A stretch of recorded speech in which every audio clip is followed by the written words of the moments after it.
Pardon. Oui, pardon. Merci pour cet enthousiasme. Ça fait chaud au cœur. Mais moi, je rejoins le président et Dominique Escarron qui disent la situation est inquiétante. Et quelle est cette situation? C'est que on a une nappe phréatique qui est une des plus polluées de France. C'est ça la réalité, si j'ai bien compris, en matière d'eau. Et une nappe qui, certes, ne concerne pas la ressource en eau potable, pour être clair à l'égard de nos concitoyens, mais un volume impropre à la consommation ou à l'arrosage. Ça, c'est ça les faits. Avec ces faits très inquiétants, vous apportez, en n'étant pas d'accord sur la solution, une réponse statutaire. Et vous nous indiquez que vous lancez le débat et que vous posez des questions. J'avoue que ce n'est pas à la hauteur de la situation. Si la situation est inquiétante, si la nappe phréatique est polluée, s'il y a des effets sur l'eau potable, discuter des statuts et débattre entre vous sans être d'accord dans cette majorité sur la façon de traiter le problème, ça me paraît extrêmement grave.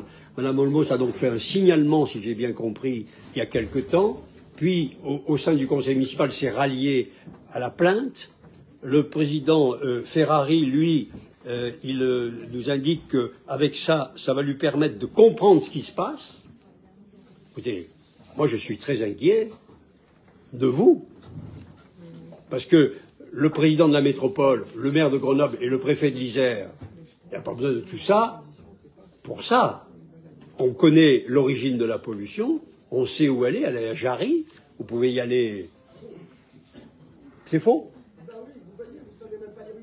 Ah ben j'ai regardé, moi la carte que vous avez montrée, je peux me tromper. En tout cas, une partie, si j'ai bien lu le rapport, le chlorate et le perchlorate sont produits pour partie à Jarry, donc il y en a une partie dans la nappe, et donc à partir de là, en tout cas les uns et les autres, vous pourriez peut-être aller directement aux sources et aux origines de la pollution pour mettre en place une sortie de crise.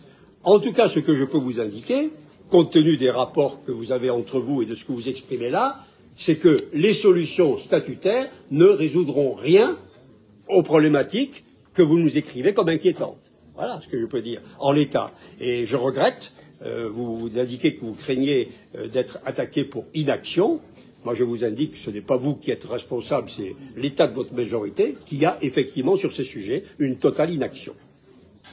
Il y a eu ces débats en conférence des présidents auxquels j'ai participé, mais je voudrais dire que pendant le débat, M. Renzo Sully a expliqué que nous critiquions les divisions de la majorité, etc., que nous insistions un peu trop là-dessus.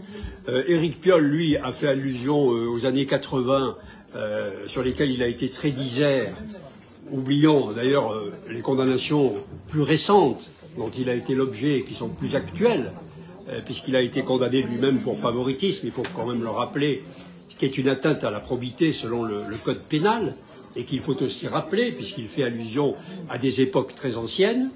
Et par contre, je vous le dis à Renzo Sully, et je le dis à Éric Piolle, qui a parlé de fierté, qu'est-ce que vous diriez les uns et les autres si nous étions à la tête de la métropole? Est-ce que vous ne diriez rien, vous ne feriez aucun commentaire sur le fait qu'il y a une nappe phréatique polluée depuis plusieurs années sans qu'il y ait eu aucune action, que les personnes, les jardins, on ne sait pas si on peut les arroser, on ne sait pas si on peut remplir les bassins, on ne peut pas répondre aux employés des villes qui utilisent cette eau? Que diriez-vous si nous étions la majorité et vous étiez la minorité? J'imagine ce qui se passerait dans cette enceinte et si vous seriez aussi calme et déférent que nous le sommes à l'égard du fond du dossier.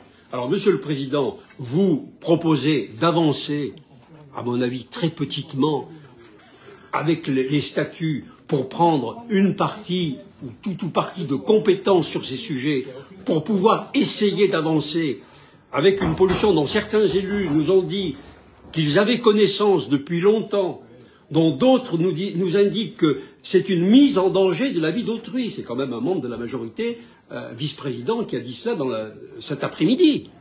Donc vous comprendrez les raisons pour lesquelles nous sommes un peu critiques à votre égard.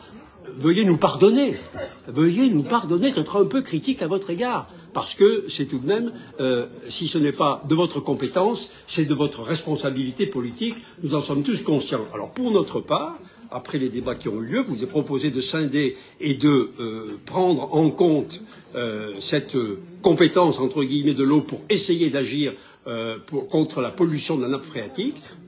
Pour notre part, nous nous y rallions. Voilà, tout simplement parce que tout ce qui peut faire avancer le dossier, eh bien, on ne peut que s'y associer. Dominique Escaron. Oui, merci. Alors, en premier, nous, on tient à remercier le Dauphiné Libéré, parce que c'est quand même eux qui ont posé ça sur la table. Sinon, on n'en aurait pas entendu parler. Très probablement. C'est ça, nous, qui nous inquiète dans ce genre d'affaires. Je l'ai déjà dit dans cette assemblée, ça fait plusieurs fois, on est au courant de rien, je le répète, et on apprend grâce au Dauphiné Libéré qu'on a un problème dans nos nappes. Alors j'entends certains, j'ai entendu tout à l'heure que c'est un problème qui est connu depuis 12 ans. Ok, il y en a qui connaissent, apparemment on vit avec ça. J'entends récemment que ça fait 2 ans que ça tournicote un petit peu. J'ai entendu aussi qu'il y avait eu des réunions, Monsieur le Président, avec vous, la préfecture, l'ARS, etc., auxquelles vous n'auriez pas obtenu satisfaction. On le découvre également. Moi, je veux bien entendre tout ce qu'on entend, mais il faut quand même, à un moment donné,